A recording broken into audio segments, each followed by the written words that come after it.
toi et loue Dieu. 8h01 dans le studio de Christ Radio en ce 19 octobre 2021. Nous sommes ensemble comme d'habitude et nous continuons donc notre réflexion comme chaque mardi et jeudi avec notre sœur MC. Et nous sommes dans la méditation des Saintes Écritures et nous sommes dans l'évangile de Jean au chapitre 9 que nous avons commencé à étudier ensemble déjà jeudi dernier pendant 2 émissions. Alors c'est vrai que c'est un chapitre qui est très long, donc c'est pour le lire et on peut prendre un peu de temps et beaucoup de temps. Alors j'espère que vous-même vous l'avez lu et relu. Alors on peut faire peut-être un petit résumé de ce qu'on avait vu, parce que je ne sais même pas jusqu'où on était parti exactement, mais au début il y a donc cette rencontre de Jésus-Christ qui va rencontrer un homme qui est aveugle de naissance. Et donc comme Jésus passait, il vit un homme qui était aveugle de naissance. Ses disciples lui demandèrent « Rabbi, qui a péché pour qu'il soit aveugle? Est-ce lui ou ses parents ?» Alors on en avait parlé, n'est-ce pas? Même si elle avait fait une recherche biblique, en montrant comment dans le livre de la Genèse, on disait que la faute d'un père pouvait avoir des conséquences sur sa progéniture. Elle avait pris un autre texte dans Ézéchiel chapitre 18 pour montrer que celui qui pêche, c'est lui qui meurt. Et dans une même famille, si un père est mauvais, il ira en enfer, et si le fils est bon, il ira au paradis, ou réciproquement. Et dans une même famille, si ton frère vit mal, il peut aller en enfer, et si toi tu vis bien, tu peux aller au paradis. Ce n'est pas une question de parenté. Je vous rappelle qu'on a vu ça aussi, nous, avec le petit passage de Jean-Baptiste dans l'évangile de Luc, où il dit « Vous dites que vous avez pour père Abraham ». Et en disant que vous avez pour père Abraham, ce n'est pas la parenté là qui va t'envoyer au ciel. Parce que dans une même famille, il peut y avoir des gens qui vont au ciel et des gens qui vont en enfer. Et on distingue donc la parenté de ceux qui sont bons et la parenté de ceux qui sont mauvais. Ceux qui suivent le Christ, les fils de la lumière et les fils des ténèbres. Voilà la vraie parenté que Jésus-Christ nous enseigne dans Matthieu 12, 46, quand sa mère vient, sa mère et ses frères sont là dehors. Qui est ma mère, qui sont mes frères? C'est ceux qui écoutent la parole de Dieu et qui la mettent en pratique. Alors, Jésus leur dit, s'il est ainsi, ce n'est pas à cause d'un péché de lui ou de ses parents, mais pour que l'œuvre de Dieu soit manifestée. Alors, on avait essayé de dire ce qu'on a pu dire. Et je crois que c'est pour nous faire comprendre que l'œuvre de Dieu est manifestée même à travers un handicapé. Quand quelqu'un est handicapé, alors forcément on va chercher quelle est la raison. C'est pour ça que lui dit qui a péché, lui ou ses parents. Et l'origine du mal d'un enfant qui naît handicapé, trisomique, infirme, tout ce qu'on peut imaginer, c'est la conséquence du péché originel. Et maintenant, tout ça c'est pour montrer que le diable lui aussi a son œuvre. Mais toi, même si tu es handicapé, il faut que tu arrives à manifester avec ton handicap la gloire de Dieu. En acceptant de porter ta croix à la suite du Christ. L'œuvre de Dieu, c'est Jésus-Christ qui meurt pour nous sur la croix et qui nous sauve. Et à travers la croix du Christ, le Christ est vainqueur de tout. Et même dans ta souffrance unie à celle de Jésus-Christ, va manifester la gloire de Dieu. Bon, disons ça comme ça rapidement. Aussi longtemps qu'il fait jour, nous devons faire les œuvres de celui qui m'a envoyé. Ensuite vient la nuit et l'on ne peut plus rien faire. Tant que je suis dans le monde, je suis la lumière du monde. Alors on avait été un peu plus loin encore. Après avoir parlé ainsi, Jésus crache à terre et avec sa salive fait un peu de boue dont il enduit les yeux de l'aveugle. Puis il lui dit, va te laver à la piscine de Siloé. Ce nom veut dire l'envoyé. L'homme y va, se lave et repart. Il voyait clair. Alors, on avait parlé un petit peu aussi. La salive, c'est ce qui sort de la bouche de Jésus-Christ. Matthieu 4,4. L'homme ne vit pas seulement de pain, et toute parole qui sort de la bouche de Dieu. Ce qui sort de la bouche de Dieu, matériellement, c'est la salive, et spirituellement, c'est la parole de Dieu. Et la parole de Dieu, lorsqu'elle est unie à la terre, c'est pour ça qu'il va prendre de la terre, il va mélanger sa salive à la terre, c'est que nous qui sommes terrestres, quand nous avons la parole de Dieu, eh bien nous verrons. Tant que nous ne vivrons pas selon la parole de Dieu, nous ne pourrons pas voir. Les voisins et ceux qui auparavant l'ont vu mendier s'étonnent, mais c'est bien celui qui s'installait ici pour mendier. Les uns disaient c'est lui et d'autres non, c'est un autre qui lui ressemble. Et lui leur dit c'est bien moi. Et c'est très joli aussi ce passage. Vous voyez, chacun va dire ce qu'il veut, ce qu'il veut, ce qu'il veut. Forcément, celui qui a autorité pour dire exactement ce qui en est, c'est quand même lui. Et lui a dit c'est bien moi. Moi, c'est moi qui étais là-bas, je sais où j'étais, je sais ce que je faisais, je sais comment ça s'est passé. Il m'a mis de la boue sur les yeux, je suis allé à la piscine de Siloé, maintenant je vois, c'est moi, c'est pas un autre. On était encore parti plus loin. Oui, on a vu la réaction lui et les pharisiens, non? On lui demande, mais comment tes yeux se sont-ils ouverts? Il répond, celui qu'on appelle Jésus a fait de la boue et m'en a enduit les yeux. Puis il m'a dit, va te laver à Siloé. J'y suis allé et aussitôt, lavé, j'ai vu. Ils lui disent, où est cet homme? Et il répond, je ne sais pas.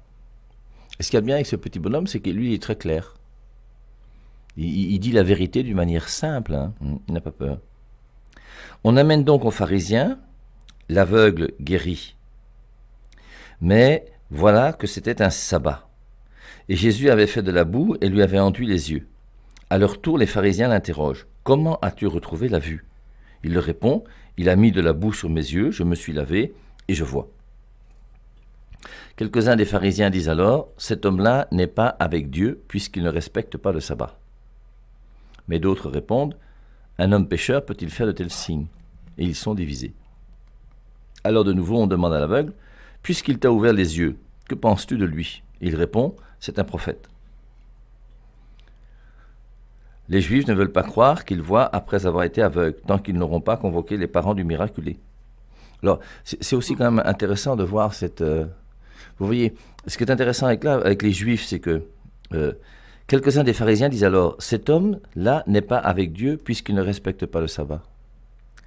Et on va utiliser des lois superficielles pour essayer de condamner quelqu'un qui vit la charité. C'est quand même terrible, hein?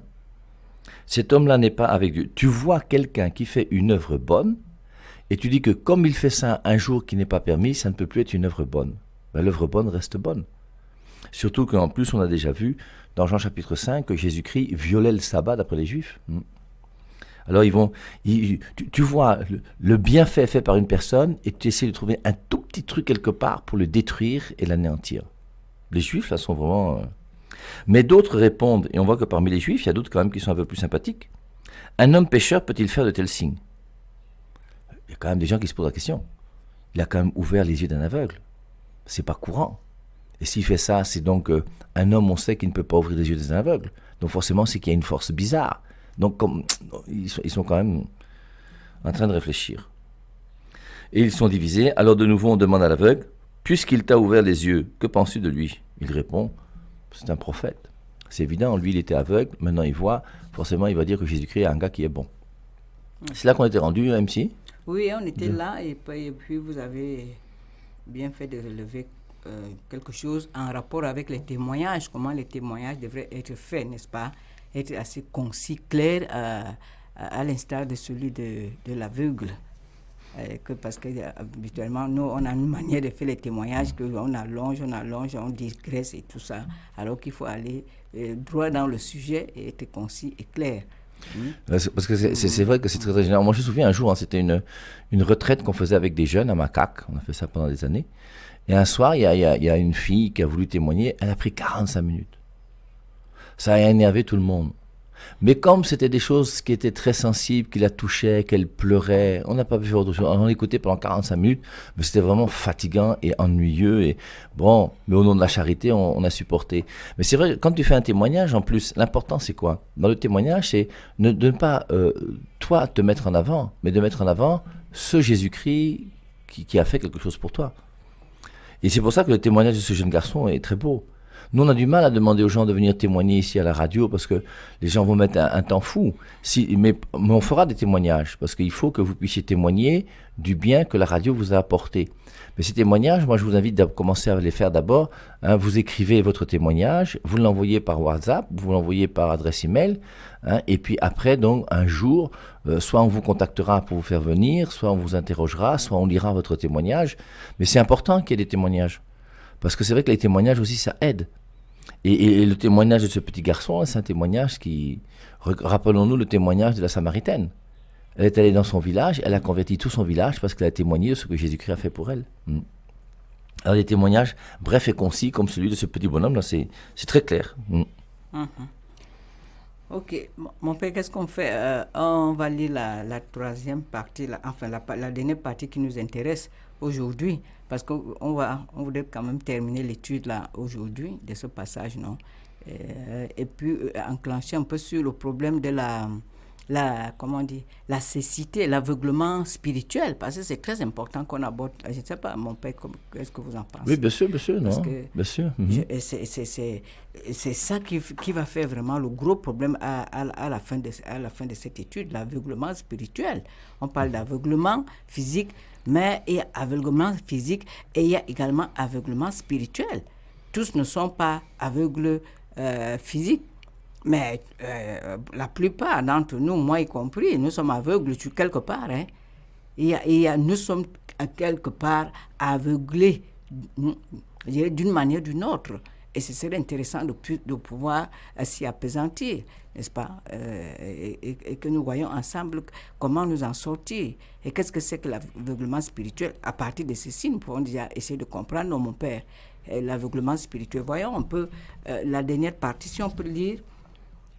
Je crois que, chers auditeurs, vous avez lu, donc nous voulons plus relire tout le texte en entier, non? Je ne sais pas, mon père, on le relit en entier? Ou bien on lit rapidement alors? On lit rapidement alors.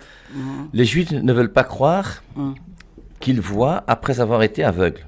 Alors, les Juifs ne veulent pas croire, ils ne font pas confiance, hein, qu'ils voient après avoir été aveugles tant qu'ils n'auront pas convoqué les parents du miraculé.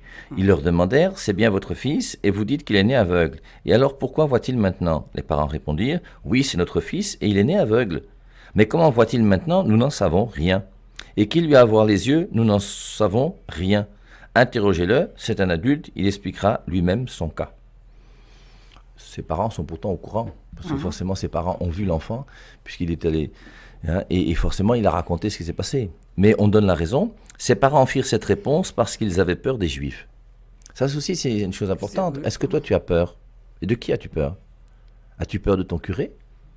As-tu peur de ton évêque? As-tu peur du Père Ave Marie? As-tu peur de ton supérieur dans ton boulot? Je vous rappelle, Jean-Baptiste, lui, il n'a pas eu peur. Il a dit la vérité, on lui a coupé la tête, hein. Et il ne faut pas avoir peur. Même si tu as un problème avec un prêtre ou avec un évêque, tu vas le voir. L'évêque comme le prêtre, c'est quelqu'un qui cherche la sainteté. Nous avons été baptisés pour aller au ciel. Et je vous rappelle Matthieu 18,15, si ton frère vient à pécher, reprends-le seul à seul. Et n'aie pas peur, que ce soit un supérieur, que ce soit un ministre, que ce soit je ne sais pas qui ou je ne sais pas quoi.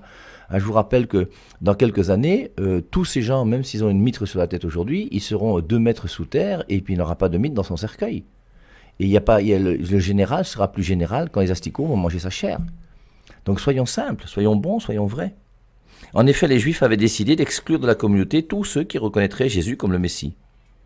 Alors, on n'est pas obligé de rester dans une communauté si on sait que dans cette communauté, il n'y a pas la vérité, hein, que les choses soient claires. Il faut aimer la vérité. Et c'est la vérité qui doit nous conduire. Hein. Pour cette raison, les parents dirent « Demandons-lui, c'est un adulte ». Demandez-lui, c'est un adulte. On convoque donc une deuxième fois cet aveugle et on lui dit « Dis toute la vérité ». Vous voyez comment on veut l'influencer? On met la pression sur lui, comme on a mis la pression sur ses parents. Si vous dites quelque chose bon pour Jésus, on va vous chasser de la synagogue. Ils ont la pression, ils ont peur. Lui, le petit, là, il n'a pas peur. Dis toute la vérité.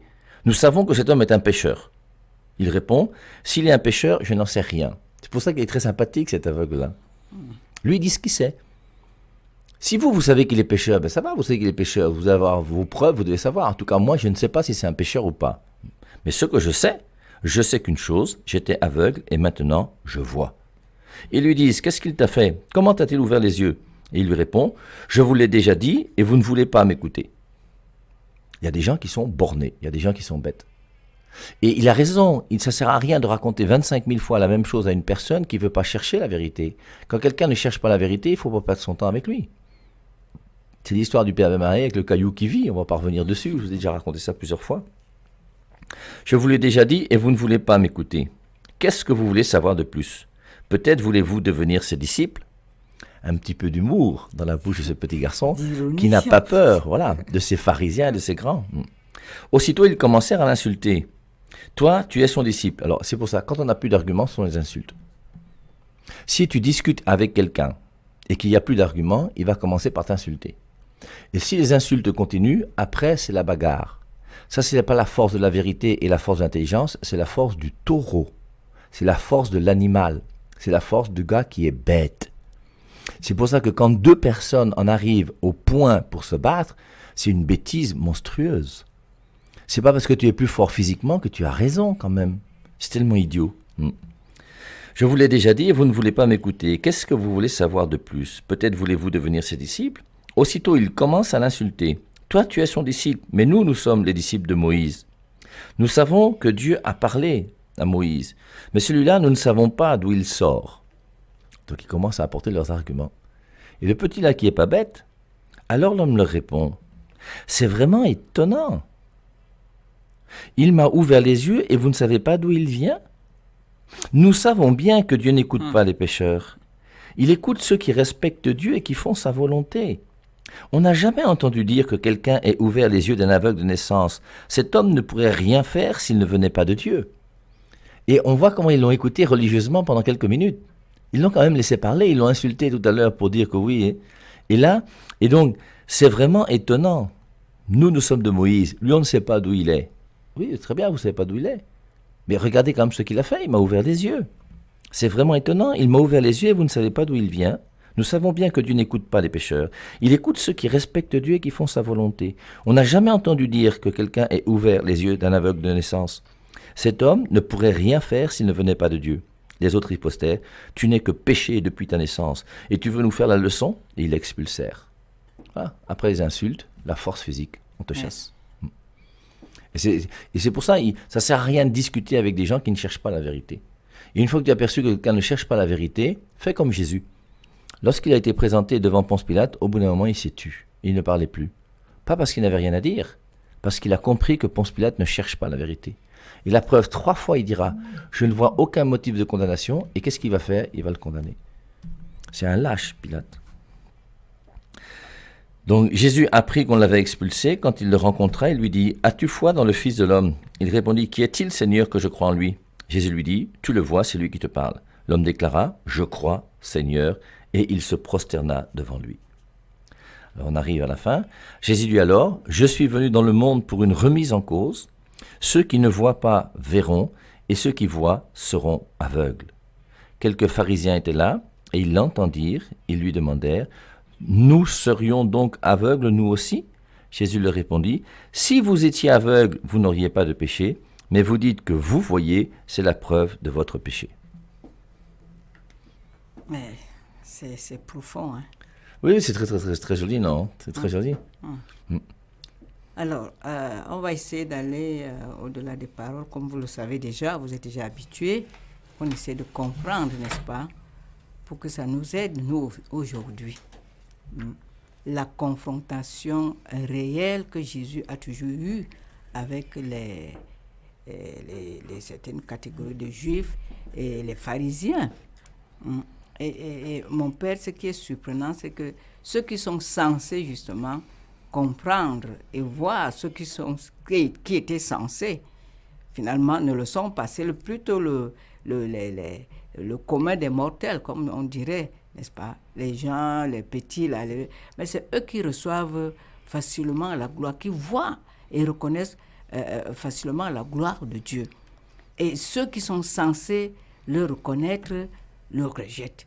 Comment est-ce possible? Comment est-ce qu'on peut comprendre et actualiser ça aujourd'hui? Et là, nous abordons déjà la question de l'aveuglement spirituel. Et c'est ce que Jésus dit. Or, il l'a dit dans Jean 9,5, là, nous sommes toujours dans le chapitre, moi je suis la lumière. Je suis la lumière. En Jean 8,12, il avait déjà dit, celui qui me suit ne marche pas dans les ténèbres. Moi, je suis la lumière. Et la preuve qu'il est la lumière, il va le démontrer au double plan, n'est-ce pas? Au double plan physique, parce qu'il apporte la lumière physique à cet aveugle pour qu'il puisse marcher, n'est-ce pas? Sans trébucher et aller porter la bonne nouvelle, aller là où il doit être. Et effectivement, c'est ce que l'aveugle va faire, qui va se retrouver à la synagogue où le Seigneur va le retrouver. Et mon père, essaie un peu, avec les auditeurs, un peu de comprendre cette histoire de cécité spirituelle, l'aveuglement spirituel, en partant de celui des pharisiens. Qu'est-ce qui fait qu'ils rejettent, qu'ils ne reçoivent pas la lumière, ou bien qu'ils refusent, parce qu'ils disent qu'ils ne veulent pas reconnaître ce qui est évident, malgré le témoignage, et ils rejettent ça. C'est vrai que c'est quand même curieux. Moi, ça me fait penser, je crois que c'est dans Actes au chapitre 4, où on voit donc ce paralytique de la belle porte qui a été guéri. Et malgré ça, donc, les gens qui ont condamné Jésus quelques semaines avant, puisque c'est le même tribunal qui va se réunir, vont punir Pierre et Jean en disant « Nous ne pouvons pas nier qu'un miracle a été opéré. » Donc, ils le Donc, reconnaissent. ils le reconnaissent eux-mêmes qu'un miracle a été fait, mais malgré ça, ils continuent à persévérer dans leur situation. Même chose avec dans Jean chapitre 11, la résurrection de Lazare. Ils ont vu Lazare sortir du tombeau après 4 jours, et qu'est-ce qu'ils font? Il va voir les grands prêtres pour tuer Jésus. C'est incompréhensible. C'est là où vous voyez qu'il y a des gens vraiment qui n'aiment pas la vérité. Et je crois que la raison, elle est simple, c'est que ce sont des gens qui veulent essayer de sauvegarder leurs propres intérêts. Et comme ils ont leur intérêt en étant juifs, ils ont leur intérêt en étant les responsables qu'ils sont, en ayant l'aura qu'ils ont, la gloire qu'ils ont, ils ont peur de perdre tout ça en suivant la vérité. C'est bizarre. Il faudrait essayer de voir, vous voyez, quelles sont les raisons pour lesquelles nous, aujourd'hui, on est bornés. Alors, vous avez quelquefois la tradition. Il y a des gens qui, comme la tradition prend plus de place que Jésus-Christ, on veut revenir à la tradition et faire croire que Jésus-Christ est moins important que la tradition. On a aujourd'hui, par exemple, nos frères qu'on appelle les Kamites, qui veulent revenir au dieu Osiris en disant qu'il est ressuscité, que Jésus-Christ est une pâle copie de ce dieu égyptien, alors que ce dieu égyptien n'existe même pas. Hein, c'est un dieu mythique, mythologique, qui n'a aucun être et aucune existence. Et on arrive à vouloir justifier l'injustifiable. Je ne sais pas comment il faut dire ça, moi. C'est vraiment bizarre. Moi, je ne comprends pas ça. Je n'ai jamais compris ça. Même ces jours-ci, à se discuter avec quelqu'un sur Facebook, je lui ai demandé de justifier le sola scriptura, que seule la Bible est la parole de Dieu. Mais il me dit, c'est tellement évident, tout juste, il ne te dénigre pas, il donne une référence biblique comme ça au hasard qui ne justifie rien du tout. Mais il ne se remet pas en cause, il est sûr qu'il a raison. C'est incroyable, c'est bizarre. C'est en même temps, quelque part, de l'orgueil spirituel. Voilà, Hein? voilà. Oui, bien sûr. Et mon père, j'y réfléchissais encore hier, chers auditeurs, mais l'attitude des pharisiens, c'est eux, ils se réclament de Moïse, ils connaissent la loi de Moïse. Moïse leur a parlé de celui qui allait venir, je crois. Et il leur a parlé de ça. Et j'essaie de voir un peu ce qui fait vraiment problème aujourd'hui. Ce qu'on appelle, non seulement pour les responsables religieux, hein, parce que même dans nos églises là, parce qu'il y a des choses que parfois tu peux même comprendre plus qu'un prêtre. Hein. Mais tu vas aller lui dire ça. Ça va être des problèmes, hein, parce que mon père vous avait dit tout à l'heure là, excusez-moi, qu'on ne devrait pas avoir peur. Un petit chat dans la gorge. Mais on peut dire la vérité, on devrait même le dire, mais avec beaucoup de sagesse. Parce que franchement, c'est pas évident, et mon père, d'aller dire là, comme on vous connaît là, Père et Marie, mon père, venez vous dire ça là, quelque chose qui vous contrarierait.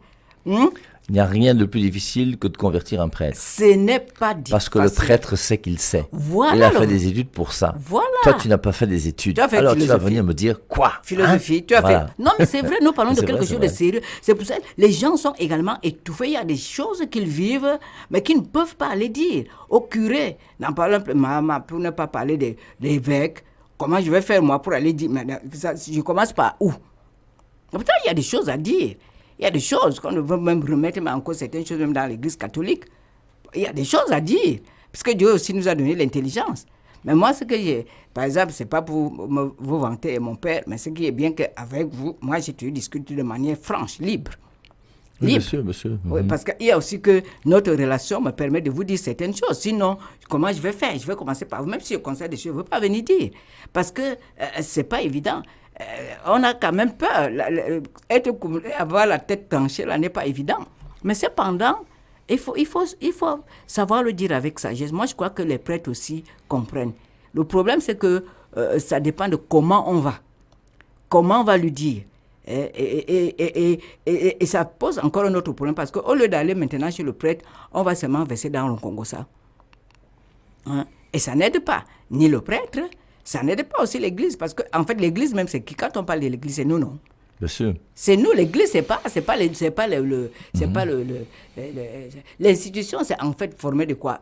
Quand on parle de tout ça, là, ça vit, non? C'est des hommes qui font les institutions. C'est pas le bâtiment. Le bâtiment en lui-même, c'est on dit qu'à l'église. Si les hommes n'y vont pas, l'église, quel sens ça aura? Le bâtiment aura un sens. Ça a un sens parce que j'y vais, moi. Ça a un sens parce que là-dedans, je vais te rencontrer le Seigneur. C'est le sens de l'église. Et je fais partie de l'église, je suis membre de l'église. Donc, c'est moi qui donne c'est-à-dire un sens, c'est-à-dire une réalité, je voulais dire. Hein? Donc, mais là-dedans, comment je peux faire pour parler quand je constate aussi des choses qui ne vont pas? Et comment témoigner des choses que j'ai reçues de manière personnelle, aller le dire. Comme cet aveugle qui a eu cette rencontre et qui va pouvoir rencontrer le Seigneur au plan physique d'abord, et qui va faire cette rencontre encore au plan spirituel. Donc, je voulais parler également, je voulais chuter en disant que mon père, il y a ce qu'on appelle l'esprit de religiosité. Et je crois que cet esprit-là est plus dur encore. Parce que religiosité ne concerne pas non seulement les prêtres, ça nous concerne également, nous, en tant que chrétiens. Parce que la religiosité, c'est quoi? Comment je l'entends? C'est moi, hein? Quelqu'un peut avoir une autre opinion. Hein? C'est la mienne. Comment moi je vois ça? Parce que j'ai l'habitude. Ce sont les règles, les choses que j'ai l'habitude de faire. Vous comprenez, non? J'ai l'habitude d'aller à l'église. Hein? Moi, j'ai l'habitude, je vais à confesse, je prends la communion, je fais même partie d'un groupe. Bon, ça veut dire que je sais. Moi, je sais que je suis sur la bonne voie, non? Si quelqu'un vient encore me dire quelque chose qui sort aussi de ce cadre-là, je commence à le regarder de manière bizarre. Je ne sais pas, mon père, si c'est aussi ça, parce que la religiosité, là, c'est nous tous qui sommes concernés. Il y a un passage qui est intéressant, c'est dans 2 Timothée, chapitre 3. Ils garderont la forme extérieure de la piété, mais ils en renieront la puissance. Voilà. C'est extraordinaire comme texte. Hein. Ça exprime bien ce que je suis en train de dire. Voilà, on peut lire à partir du verset 1, même dans 2 Timothée, chapitre 3. Sache que dans les derniers jours surgiront des temps difficiles, car les hommes seront égoïstes, amis de l'argent, fanfarons, orgueilleux, blasphémateurs, rebelles à leurs parents, ingrats, sacrilèges, insensibles, implacables, calomniateurs, sans frein, cruels, ennemis des gens de bien, traîtres, impulsifs, enflés d'orgueil, aimant leur plaisir plus que Dieu. Ils garderont la forme extérieure de la piété, mais ils en renieront la puissance. Donc on garde la forme extérieure de la piété, ce que tu appelles la religiosité, mais on oublie complètement la puissance qui est à l'intérieur de ce que nous vivons normalement quand nous sommes de vrais chrétiens qui posons des actes qui sont conformes à la volonté de Dieu. Et c'est ça justement, mon père, en parlant ça encore de la conformité là, parce que voilà ce que nous disent les Saintes Écritures, il y a la volonté de Dieu expresse. Elle est exprimée là. Moi qui suis donc, n'est-ce pas, ça dit que je suis habité par cet esprit de la légalité, j'ai l'habitude, je fais comme ça, mes habitudes, donc je sais que je suis chrétienne. On ne vient pas me dire. Mais maintenant, et il y a ça, lorsque le Seigneur me parle, comme il est en train de me parler là, qui va toucher un aspect qui va aller plus profondément dans ma vie, non, ça commence à faire des problèmes là. C'est exactement cette attitude des pharisiens là. Quand ça commence à toucher de manière un peu plus profonde ma vie, et je reconnais qu'il touche les points précis de ma vie, je commence à dire, ça devient... non, là, je ne suis plus là-dedans. La Bible, là, je ne la lis même plus. Ça vous rappelle la défection non, des 70, là, non? Les 70 que le Seigneur a envoyés, après le discours, là, sur le pain. Le Jean 6, là. Oui. Il y a eu défection. Pourquoi ils sont partis? Il y a eu quelques disciples là, qui ont quitté Jésus-Christ. Voilà, pourquoi ils sont partis? Parce qu'ils ont dit que ces paroles sont trop dures. Et c'est ce que nous faisons également. Hein. C'est exactement ce que nous faisons. Il y a beaucoup de nous sommes nombreux, n'est-ce pas, les chrétiens, je ne parle pas de ceux de dehors, je parle de nous. C'est-à-dire qu'on aime bien, quand on parle de, c'est-à-dire superficiel, là, vous aurez beaucoup de gens qui vont vous suivre. Mais commencez à toucher des points précis, les choses qui font problème, comme corruption, comme on parlait dans le deuxième bureau, et tout, on commence à dire, mon père, là, vous exagérez, hein. Vous exagérez, on dit que c'est vous. C'est même pas Dieu qui demande. Mais vous ne faites que relayer. Il a dit ce que Dieu a dit, non. Mais quand quelqu'un se sent touché, hein, il ne veut pas changer. Parce que vous avez touché la parole, touche un point précis, et il ne veut pas changer. Pourquoi j'ai dit ça? Je fais le lien avec les pharisiens, parce que tout à l'heure, vous avez bien fait de relever ça. Parce qu'ils pensent qu'ils vont perdre. Ils vont perdre quoi? Ils perdent beaucoup de choses, non? Ils perdent la gloire. Mais au plan individuelle aujourd'hui, qu'est-ce que tu veux perdre? Qu'est-ce que tu ne veux pas perdre? Parce que tu ne veux pas perdre, tu ne veux donc pas faire la volonté de Dieu sur un point précis. Parlons des jeunes aujourd'hui, des petits. Il va aller à l'église, non? Il va. Il prend même la confession. Il va même la confesse. Il prend même la communion. Mais est-ce qu'il a envie de laisser le petit, le deuxième, la petite là? Mais c'est ça, non? Tu connais la vérité. Tu connais la vérité, mais tu décides librement de ne pas vivre cette vérité parce que tu risques de perdre. Tu vas perdre ta petite, non? Claire, non? Et ça, c'est très important de le savoir aujourd'hui. Parce que l'attitude des pharisiens interroge, j'allais dire, nous interpelle aujourd'hui. Quel est le rapport, le vrai rapport que nous avons avec les Saintes Écritures? Donc avec la parole de Dieu. Et Jésus-Christ de dire, je suis lumière. Qu'est-ce que tu fais de la lumière? Est-ce que tu te laisses illuminer? Voilà la question, mon père. Parce que c'est très bien de dire, oui, les pharisiens, oui. Mais aujourd'hui, toi-même, tu n'es pas pharisien. Moi, je ne suis pas pharisien. Moi qui parle. Chacun est pharisien quelque part. Parce qu'il y a des aspects de ta vie que tu ne veux pas lâcher. Parce que tu veux perdre. Tu as peur de perdre quelque chose. Et c'est ça aujourd'hui. Tous nous sommes concernés par ce pharisaïsme. Mon père, c'est comme ça qu'on dit, non? Pharisaïsme. C'est ça. Oui, nous avons nos règles aussi. Le sabbat, tu vas faire. Mais tu ne vas pas à l'église. Et tu vas aller dire à quelqu'un d'autre, tu ne vas pas à l'église et pourtant ton cœur est pourri. Tu regardes l'autre, mais non, tu ne vas pas à l'église. Moi, je vais à l'église. Moi, je paie même ma dîme et tout. On paye les à l'heure. 8h32. On parle là. Dans le studio de Christ Radio.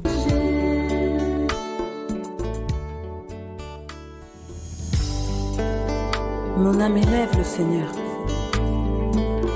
Exulte, car il a fait des merveilles dans ta vie.